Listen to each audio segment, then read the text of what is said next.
malveillante, c'est le mercredi, maintenant c'est sur cette chaîne. C'est plus pour ici, pour longtemps. On va pas se voir, on va beaucoup moins se voir. Moi et cette chaîne YouTube, parce que j'ai pas envie de faire des vidéos sur cette chaîne YouTube. Est-ce qu'une série qui fait passer des messages un petit peu complotistes, voire antisémites, complètement anticapitalistes, et dont le message principal est « sort de la matrice », pourrait être diffusée en ce moment même sur l'une des plus grosses plateformes de streaming? Est-ce que ça serait du génie? Est-ce que c'est bon pour vous? C'est calculé. Aujourd'hui, je vais vous parler de quelque chose qui est incroyablement intéressant et que tu vas regarder, sinon je t'encule. C'est bon? Je vais survoler mais je vais pas dire des éléments exacts donc je vais pas vous spoil. On va parler de la série Sévérance qui est disponible en ce moment même sur la plateforme Apple TV. Tu vois quand t'étais gamin tu regardais Hunger Games, quoi, Le Labyrinthe, tu vois ces trucs de cassos. Déjà les films étaient bien mais dans les livres ça me faisait triper parce que page après page, t'étais en mode putain, qu'est-ce qui se passe? Comment ils vont sortir de cet endroit? Quelle est l'intrigue? Comment vont se révéler les choses? C'était de la science-fiction mais pour débutants. Et depuis que je suis plus vieux, j'ai jamais retrouvé un petit peu ce frisson, tu vois, qui me faisait bander. J'ai lancé cette série juste parce que j'ai vu, elle était bien notée. Je me suis dit, ah, si c'est bien noté, c'est bien. Puis j'ai lancé cette série qui nous parle d'employés qui se retrouvent dans une corporation, une boîte, très similaire à Apple, on en parlera d'ailleurs, assez étrange, où en fait ils sont dissociés, c'est-à-dire que leur cerveau est lavé la journée pour qu'ils travaillent et le reste du temps ils ont leur conscience dès qu'ils sortent de leur lieu de travail. Là c'est un petit peu de culture, tu penses Fordisme poussé à son extrême et message sur le capitalisme, la condition du travail. Donc ça c'est le degré de lecture principal de la série. En VF, ce moment où ces travailleurs vont du coup changer de personnalité dès qu'ils arrivent au travail, ils appellent ça dissocier. En VO, ça s'appelle pas dissocier. Mais c'est peut-être une analogie, pour moi, et je pense que c'en est une, de la dissociation en psychologie. Dissocier, c'est une réaction inadaptée. En gros, c'est quand ton cerveau bug dû à une émotion trop forte. Tu as pu avoir des traumas par rapport à une émotion. Si tu ressens cette émotion, si tu es trigger, si tu es déclenché par quelque chose de similaire, il est possible que tu dissocies. Pourquoi est-ce que j'ai ce degré de lecture? Parce qu'un des personnages se rend à ce travail pour oublier un de ses traumas dans le passé. La conclusion, sans spoil, ça ne marche pas. Fuir ces traumas, ça ne marche pas. Les oublier, dissocier pour les fuir, ça ne marche pas. On en a parlé dans la vidéo avec Madame Alain. Il faut accepter, il faut passer outre, mais il faut pas être dans le déni.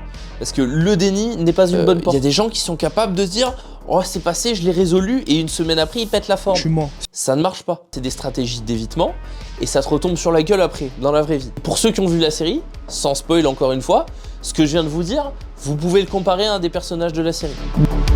Ensuite, le message principal, en gros, il va y avoir cette société chez qui il travaille qui s'appelle l'Humaine. Et plus la série avançait, plus j'ai pété un câble. Parce que je me dis, ils sont en train de parler d'Apple. L'Humaine, là, dans ce monde-là, c'est Apple, globalement. Il y a toutes les analogies, que ça soit dans la com, que ça soit dans le logo de l'entreprise, ce que fait l'entreprise, les couleurs que représente l'entreprise, les stratégies marketing de l'entreprise, les dirigeants de l'entreprise. On parle d'Apple. Donc moi, je me demande comment le scénariste, c'est d'ailleurs un des premiers trucs qu'il a écrit, il a réussi à vendre ça à Apple. Moi, vraiment.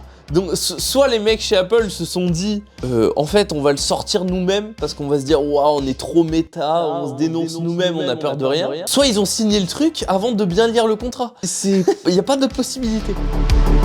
Et cette société, cette boîte, cette matrice chez qui ils travaillent, il réussit à avoir un élément extérieur pour sortir de cette matrice. Et cet élément extérieur, ça va être un livre de développement personnel complètement con. Là, vous comprenez pourquoi je vous parle de cette série, parce que c'est des thèmes qu'on aborde beaucoup sur la chaîne. Et ce livre de développement personnel tellement con, qui donne des principes qui sont vulgaires et décrits comme bébêtes dans la série, hein, parce que c'est le cas.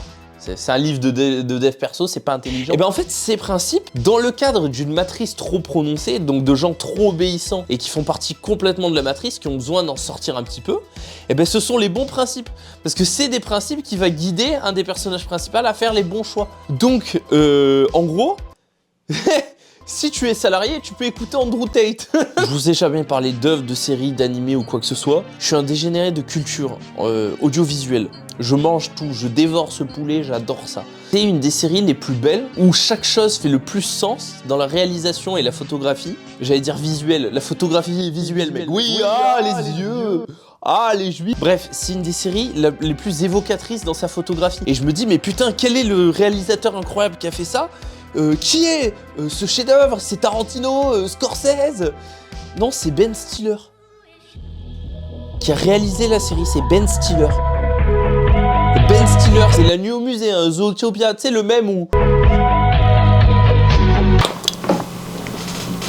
Tu vois, ça, c'est Ben Stiller. Et ben, c'est ce mec qui a réalisé cette série qui est magnifique, où le moindre détail fait sens, les couleurs sont réfléchies, elles veulent dire des choses. C'est lui qui a réalisé ce putain de banger. Et ça, je respecte énormément, tu vois. Tu vois, c'est quelque chose que je respecte énormément. Un mec qui a plusieurs cordes à son arc, qui est acteur, mais qui réalise comme un dieu, en fait, qui réalise mieux que ce qu'il joue, c'est incroyable, tu vois. Moi, je trouve ça incroyable. C'est vraiment incroyable. C'est vraiment incroyable, mec. Mec, c'est incroyable. Eh mec, c'est vraiment incroyable, mec. Mec, c'est vraiment incroyable. Donc, je vous invite tous à aller voir cette série. C'est une des meilleures que j'ai vues de ma vie. Ça sera une des meilleures que vous aurez vues de votre vie, si vous avez la patience. Et ceux qui l'ont vu et qui l'ont kiffé, je veux votre putain d'avis et votre interprétation dans les commentaires. Parce que pour moi, sortir quelque chose qui dénonce autant Apple, la consommation, les familles qui ont trop de pouvoir, si tu vois ce que je veux dire, sur une plateforme aussi grande que Apple TV, c'est bizarre. Enfin, c'est bizarre. Je trouve ça étrange. pour le moins Après, bizarre. forcément, avec mon point de vue, ma réflexion habituelle et mon vécu, déforme le message de la série. Je l'interprète comme je le veux, c'est mon interprétation. Mais je pense que c'est une des interprétations principales. Dans la série, il y a aussi des putains de parallèles divins. Tout ce qui est autour de la divinité, la théologie dans la série, ils ont créé leur monde. Mais leur monde réaliste où tu t'arrives à te mettre dans la tête du mec et tu bandes. Enfin, tu bandes pas parce que t'aimerais pas être à sa place. Mais intelligent, c'est fin, c'est bien fait et t'en ressortiras plus intelligent et diverti. Et c'est ça qu'on aime. Moi, je vais aller grimper une grue. Si tu veux me voir, moi, qui grimpe une grue, c'est sur un feat. Et voilà, va t'abonner à un feat. Et à cette chaîne. Ouais.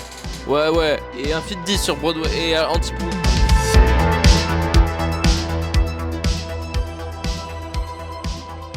Bizarre.